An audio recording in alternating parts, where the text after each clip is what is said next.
Do you see yourself as the rebel who challenges the status quo on skin health? Learn how to be a critical thinker, discover innovative solutions to skin conditions, and facilitate individualized healing on a deeper level with Truth Treatment Systems. Truth Treatment Systems provides you the products and tools to unveil the truth behind skin conditions. Sign up for a wholesale account today at truthtreatmentspro.com and receive 10% off your first order. That's truthtreatmentspro.com. Reverse aging and boost collagen with Rhonda Allison Skincare. Peptides help increase collagen and elastin, reducing fine lines, wrinkles, loss of elasticity, and increasing firmness. RA Skincare has created several peptide serums ideal for photoaging due to years of UV exposure, toxic environments, and premature and general aging. Our serums are perfect for restoring and maintaining moisture and hydration levels within the skin. Whether you have sensitive, normal, or severely photoaged skin, RA Skincare has a cutting-edge peptide just for you. Learn more at rhondaallison.com.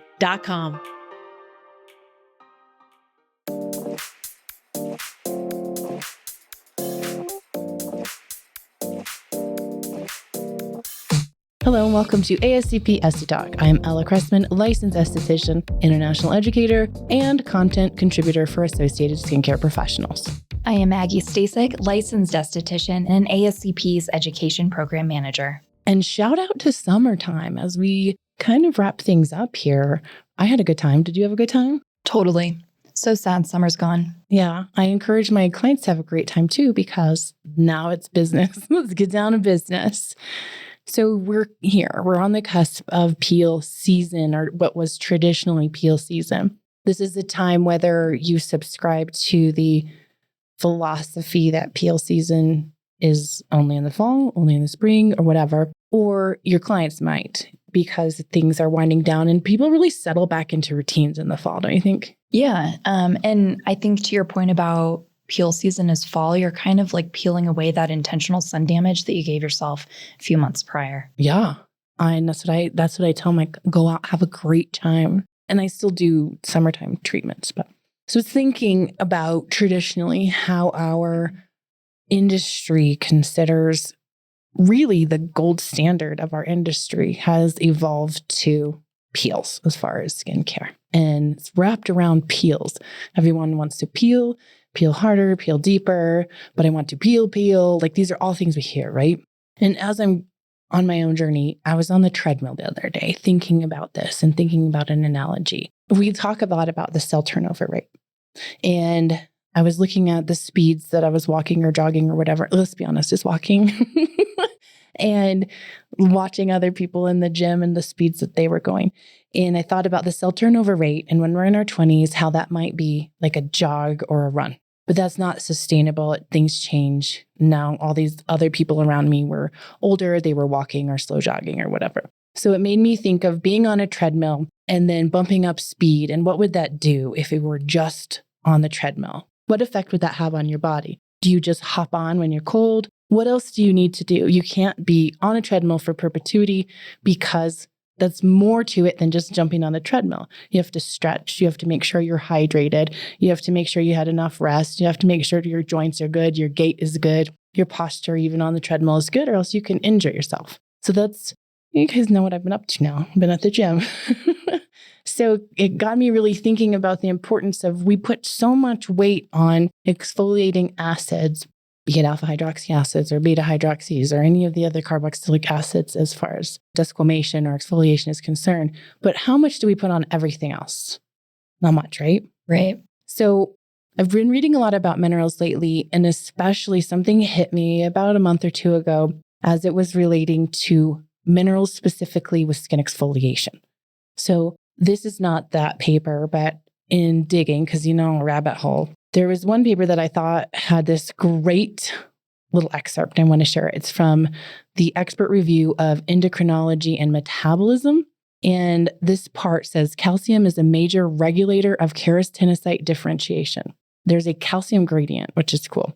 But a calcium gradient within the epidermis promotes sequential differentiation of keratinocytes as they traverse, which means move. I had to scratch my head on that, through different layers of the skin to form permeability barrier of the stratum corneum. So basically, calcium is responsible for assigning keratinocyte where to go, at what pace. It sets the pace. It encourages strength. It helps with influencing a lot of the functions of the skin. Kind of like manager of a project, like a project manager, making sure everybody's on schedule, making sure everybody's getting their job done. That's what calcium does. Calcium is one essential mineral that we need to be aware of because of its role in skin exfoliation. When we talk about minerals, we talk about trace minerals and essential minerals. And trace minerals are actually, all of them are essential. Essential because the body needs them for cellular processes. So when we think about stimulation, minerals stimulate the skin metabolic process and influence biosynthesis of proteins. So let's talk today, Maggie.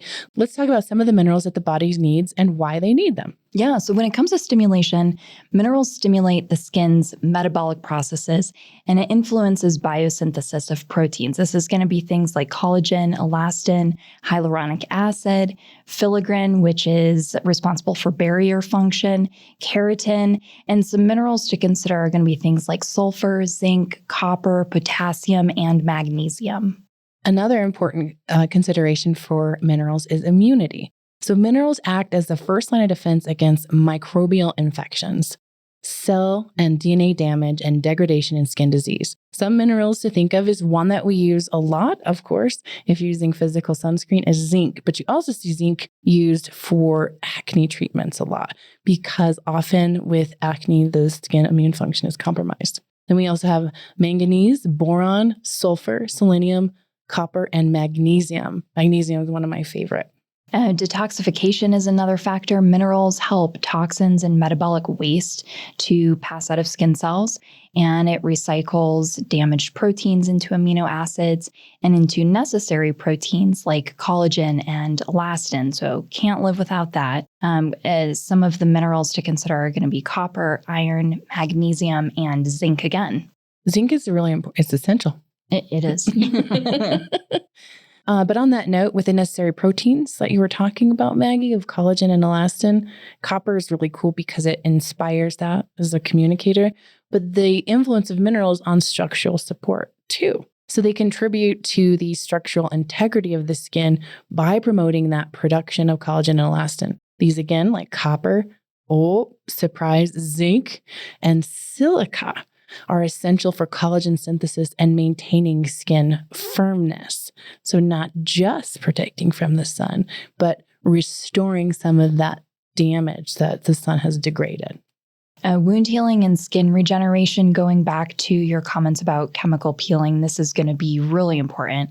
Certain minerals play crucial roles in this wound healing.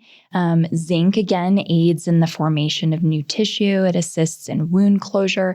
It's also going to help reduce inflammation and promote healing of acne lesions, like you were mentioning.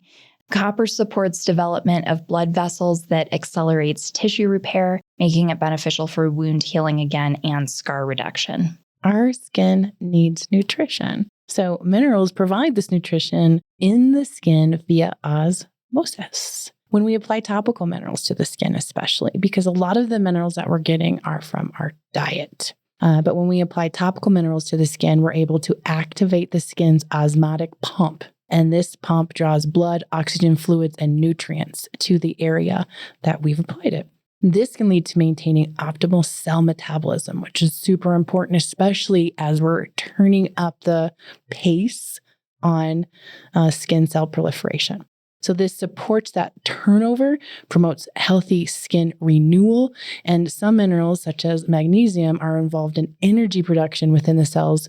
And this ensures that those cells that are produced are vital and healthy, not just senile cells or malefic cells, as they call them.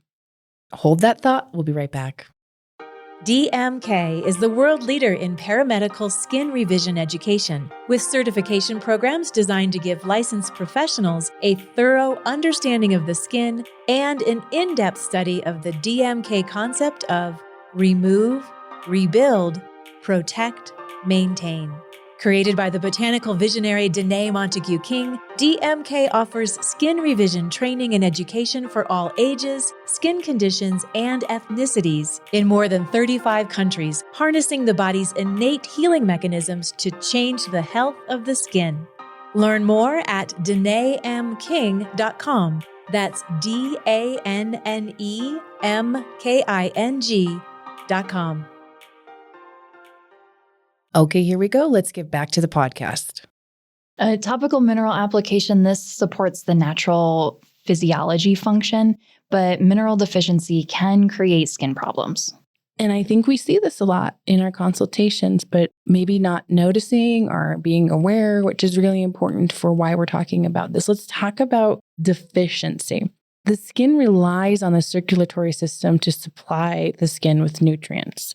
Systemic nutritional deficiencies often manifest in skin abnormalities. So if you think about Chinese mapping, or even we did a podcast on the Ozempic face and how that could have an effect. The change in nutrient dispersion, shall we say, can have effect on the skin. We know from identifying potential digestive issues has effect on the skin because you're not absorbing these nutrients. For example, a moderate zinc deficiency in the skin causes pigmentation changes. This can also lead to decreased hair and nail growth and skin lesions that are exposed to repeat pressure or friction, like a bed wound or something of the sort. And that's because it's not able to. The way pigment works is it comes in to support thinking. It's going to help areas that need it. So with zinc affecting skin immunity and there's a zinc deficiency, the immune system is exhausted, pigment's going to come in to help. But without that immunity going, signaling that we can produce new cells, whether it's skin or hair or nail growth, then everything looks dull. A copper deficiency, this could also affect melanin production, causing pale skin. So opposite, one would be hyper and one would be hypo, or lackluster or lazy melanocytes. And then low levels of magnesium can lead to lack of fatty acids in the body, which has an effect on skin hydration and elasticity. Also, lack of magnesium could lead to milia. Oh, very interesting. Mm-hmm. And lack of magnesium magnesium is one of the, I don't want to say most exciting because it sounds super geeky, but it is a really, really important one that we get that we look past a lot. Magnesium, if you don't have enough in your skin, in your body via your diet or however, you can be susceptible to more the sensation, the perception of activity on the skin. Other roles of minerals in the skin, cellular communication. It tells cells how to look, act, behave better. These are going to be minerals like magnesium, calcium, copper. And then regulation of oil production, that's going to be a big one for a lot of people. That's going to be zinc again, that essential mineral. pH balancing is going to be magnesium and calcium. And then hydration, huge, preventing transepidermal water loss is going to be sodium, potassium, and magnesium. And these minerals are hydrophilic and hydroscopic, so they are water binding agents. And then natural moisturizing factors are going to be magnesium and calcium. Unlike other skin-friendly compounds, the thing about minerals is they cannot be produced by the body, like so many other things in our body. So this is why they call them essential elements, and they're delivered via our food, what we drink, or in our skincare. So this is just one more undeniable point of why home care is so important, and what we know as home care is retail. So want to bring it back always to what does this mean for the estheticians? It's not just about what you do in the treatment room, or if you're a consumer listening to this, it's not just about going to have a treatment done. Your professionals are going to lead you in the right way to make sure that maybe they're not checking for everything, but that your home care is comprehensive, not just like an over-the-counter thing that's not appropriate. It can also be, as a professional, being aware of some of these things, they'll be able to maybe point out that there could be a deficiency, which is important. The role of minerals in maintaining skin health is significant. As we talked about, they play various vital functions in the body that directly impact the skin. Just so we're clear, let's just talk about a couple key roles that minerals fulfill in addition to what we already talked about. As Maggie mentioned, antioxidant protection, super important. These minerals in skincare specifically combat oxidative stress. They protect the skin against premature aging, and they help what's most important, and that's what we're all seeking, is maintaining a youthful appearance or a healthy appearance. I think we should change that verbiage in our minds and in our internal script to healthy appearance. Yeah, entirely. I think that's one of the things that I was recognizing with all of these things that minerals do is ultimately it is anti-aging or giving that healthy appearance to the skin. That's what they all have in common. We talked a lot about consultation. It's probably something we talk about nearly every podcast, would you say?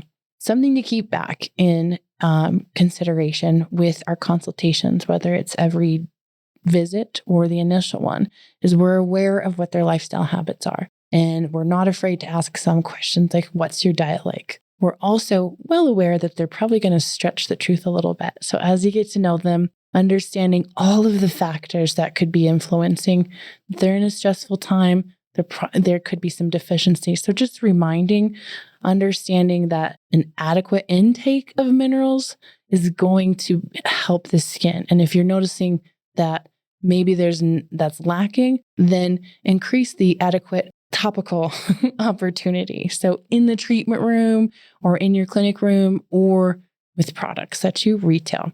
If you're incorporating mineral-rich ingredients into these routines, it can help to encourage the benefits and promote overall skin well-being, and as we said, health, which is most important. Now, listeners, we really want to hear from you. What's your favorite skin mineral? Be sure to let us know, comment on our social media posts, or send us an email at getconnected@ascpskincare.com. We want to know all the details. In the meantime, thank you for listening to ASCP Esty Talk. For more information on this episode or for ways to connect with Maggie or myself or to learn more about ASCP, check out the show notes and stay tuned for the next episode of ASCP Esty Talk.